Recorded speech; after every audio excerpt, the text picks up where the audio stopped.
बिहार चुनाव के नतीजे तो 14 नवंबर को आएंगे, लेकिन उससे पहले विधानसभा चुनाव को लेकर बिहार में 2 चरण में जो वोटिंग हुई उसमें बम्पर मतदान हुआ है। वोटिंग में महिलाओं ने पुरुषों को मतदान के प्रतिशत के मामले में पीछे छोड़ दिया है। मतलब बिहार की महिलाओं ने पूरे देश के सामने ये नज़ीर रख दी है कि महिलाएं लोकतंत्र के इस पर्व में महज भागीदार नहीं रहेंगी, अब वो गेम चेंजर भी बनने की ओर तेजी से बढ़ रही हैं। महिलाओं का बड़ी संख्या में वोट डालना क्या इशारा करती है, इसी की पड़ताल करती हमारी ये रिपोर्ट देखिए।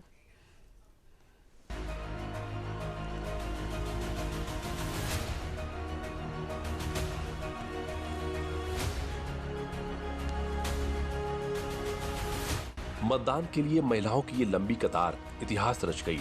बिहार से महिलाओं ने पूरे देश को एक बड़ा संदेश दिया कि अब नारी शक्ति लोकतंत्र के सबसे बड़े त्योहार की महज दर्शक नहीं रहेगी, बल्कि चुनावी गणित को बदलने वाली शक्ति बनेगी। लोकतंत्र के महापर्व में महिलाओं की भागीदारी ने पुरुषों को पीछे छोड़ दिया। एक बार आंकड़ों पर नजर फेर लेते हैं। बिहार चुनाव में महिलाओं ने भागीदारी में पुरुषों को पीछे छोड़ा। महिला पुरुष वोटिंग में 8.8% का अंतर महिलाओं ने मारी बाजी। दोनों चरणों में 71.06% महिलाओं ने मतदान किया। दोनों चरण मिलाकर करीब 3,51,00,000 महिलाओं ने मतदान किया। बिहार में 62.8% पुरुषों ने किया मतदान। दोनों चरण मिलाकर बिहार में 3.93 करोड़ पुरुषों ने किया मतदान। इन आंकड़ों में पोस्टल बैलेट के आंकड़े शामिल नहीं हैं। बिहार ने वैसे भी इस बार मतदान में पिछले सारे रिकॉर्ड ध्वस्त कर बम्पर वोटिंग की है, लेकिन महिलाओं की बम्पर वोटिंग ने बिहार चुनाव को लेकर अनुमानों के बाजार गर्म कर दिए हैं। महिलाओं का इस तरह वोटिंग के लिए बाहर आना बिहार के लिए अप्रत्याशित माना जा रहा है और एनडीए महिलाओं के बड़े वोट प्रतिशत को खुद के लिए फायदेमंद बता रही है। इसमें गुजरात के बाद बिहार एक ऐसी सरकार रहा जो 20 साल के बाद भी सरकार के खिलाफ वातावरण नहीं, सरकार के पक्ष में एक माहौल खड़ा हुआ। और हमें तो लग रहा है 2010 से, मैं डे 1 से कह रहा हूं, अधिक स्ट्राइक रेट रहेगा, क्योंकि महिलाओं में जिस ढंग का एक उत्साह था सरकार के प्रति। पहले और दूसरे चरण की वोटिंग मिलाकर महिला वोटरों की संख्या क्या है, उस पर भी नजर डाल लेते हैं। पहले चरण में वोटिंग की बात करें तो 69.04% यानी 1,76,02,019 महिलाओं ने वोटिंग की और दूसरे चरण में 74.03% यानी 1,74,68,572 महिलाओं ने मतदान किया। पुरुषों की बात करें तो पहले चरण में 61.56% यानी 1,98,35,325 पुरुषों ने वोट डाले। वहीं दूसरे चरण में 64.1% यानी 1,95,44,041 पुरुषों ने मताधिकार का इस्तेमाल किया। दोनों चरण मिला लें तो करीब 7,45,26,858 लोगों ने वोट डाले हैं। हालांकि ये अंतिम आंकड़े नहीं हैं, इसमें डाक मतपत्र शामिल नहीं है।